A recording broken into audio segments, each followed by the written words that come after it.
आप देख रहे हैं महासंग्राम और महासंग्राम में आज हम बात करेंगे फायर एंड इमरजेंसी के जितने भी एस्पिरेंट्स हैं इनको लेकर, क्योंकि लगातार ये धरना प्रदर्शन तो कर ही रहे हैं लेकिन अब भूख हड़ताल पर बैठ चुके हैं। और भूख हड़ताल करते हुए कितने दिन हो चुके हैं, किस तरह से प्रशासन की तरफ से इन्हें आश्वासन दिया गया, इसी पर बातचीत करेंगे। इन्हीं के प्रेसिडेंट मेरे साथ है निसार, आपसे जानना चाहेंगे सबसे पहले तो पूरा मामला समझाइए, क्योंकि अभी भी प्रशासन के साथ क्या कुछ बातचीत हुई और फायर एंड इमरजेंसी का ये पूरा मामला क्या था, किस तरह से 2013 से ये मामला जो है वो सामने आया और कार्रवाई क्यों नहीं हुई है। पहले तो सबसे आप देखिए कि जो मामला है वो क्या कुछ है, वो जरा दर्शकों को समझाइए। पहले मैं आपको तहे दिल से शुक्रिया अदा करना चाहता हूं मैम।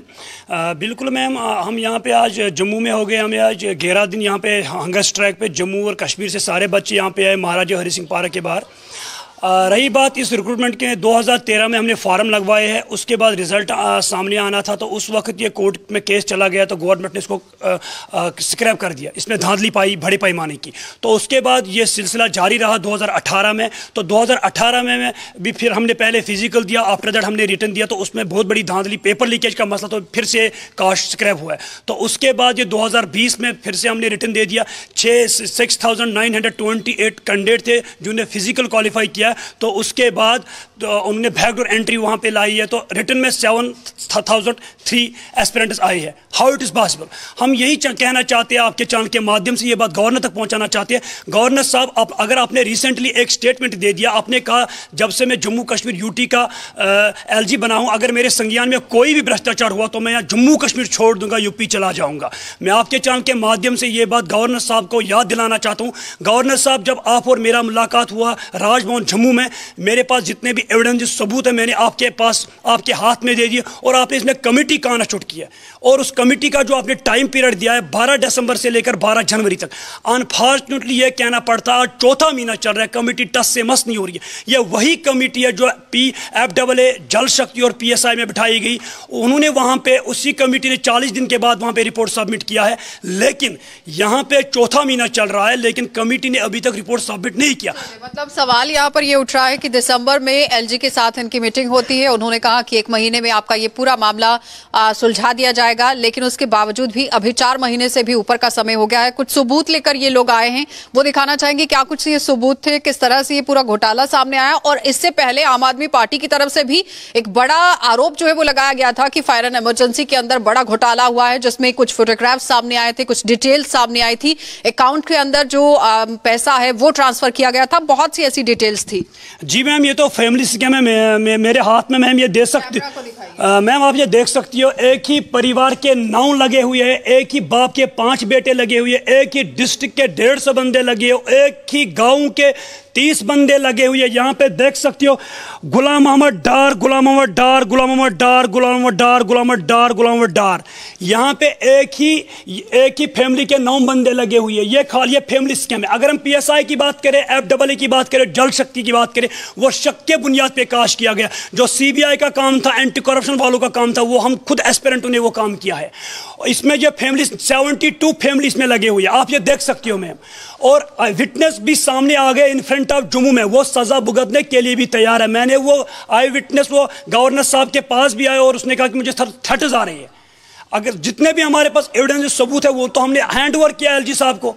हमें इस बात का दुख है कि अभी तक इस पे कार्रवाई क्यों नहीं हो रही है। परिवार के 10-10 लोगों को लगा दिया गया है, जो लिस्ट लेकर ये सामने आए हैं। आपसे जानना चाहूंगी मैं, जिस तरह से ये पूरे प्रूफ दिखा रहे हैं, कुछ कहेंगे? ठीक है, आपके पास आते हैं। जी मैम, एक्चुअली मैं ये कहना चाहता हूँ कि जब आई विटनेस आता है, हाँ इंसान झूठ कह सकता है लेकिन मशीन कभी झूठ नहीं कह सकती। जो बेसिक फ़ोन था उसमें जो फोटोग्राफ्स जो कैप्चर हुआ है उस टाइम पे, क्योंकि ब्रोकर को जब वो कॉल कर रहा है कि कहाँ पे आना है, पैसे कितने देने हैं, वो सारा कुछ रिकॉर्ड हो चुका है और ट्रांजेक्शन भी उसकी है। और आगे जब हम खंगाल रहे हैं कि दूसरे ब्रोकर के पास वहाँ पे 18 लाख का खुर्द-बुर्द हुआ है। सो एक चेन है, एक वेब बना हुआ है जो हमने निकाला है। तो ये काम किसको करना था? CBI को। और आपको पता है 2013 में फार्म लगे हैं, 14 में कैंसिल होता बाय गवर्नमेंट एंड 18 में दोबारा से डिन्यू प्रोसेस होता है, फिर 18 के बाद फिर घोटाला पाया जाता है, फिर इसको कॉश किया जाता है। 22 में सारे रिकॉर्ड तोड़ दिए जाते हैं। इसमें पूरी स्कैम है, जैसे कि पेपर लीकेज का मसला, मैनिपुलेशन ऑफ द पेपर्स। हमारे पास एक OMR शीट है जिसमें 48 मार्क्स है, लेकिन जब देखते हैं हम वहाँ पर 79 है। आरबीए में और उसको सिलेक्ट किया जाता है, वो भी एक एस्पेक्ट है। तीसरा एस्पेक्ट यह है कि फिजिकल, वो 48 की 79 कैसे होगा? वो मैनिपुलेशन की है। जो स्ट्रांग रूम होता है वहाँ पे एक सिग्नेचर होता है किसका, विजिलेटर का, इन्विजिलेटर का, वो खुद ब खुद चेंज किया है इन्होंने, क्योंकि ये धांधली से भरा हुआ डिपार्टमेंट है। और तीसरी, हमारे पास एक बंदा है जिसने फिजिकल नहीं किया है, एक छोटा सा बंदा आता है, एक मोटी को आदमी, वो हमारे पास था, एक वसीम आज़ाद, तो उसके बदले आता है, यानी फिजिकल में भी धांधली। फैमिली स्कैम में 72 फैमिलीज है, यानी 72 फैमिली, हम कहेंगे 13 फैमिलीज ऐसे हैं जिसमें 72 बंदे लगे, यानी एक बाप के 5 बंदे हैं और सगे बच्चे हैं उसके, और एक ही कुंबे के लगे हैं 9 बंदे,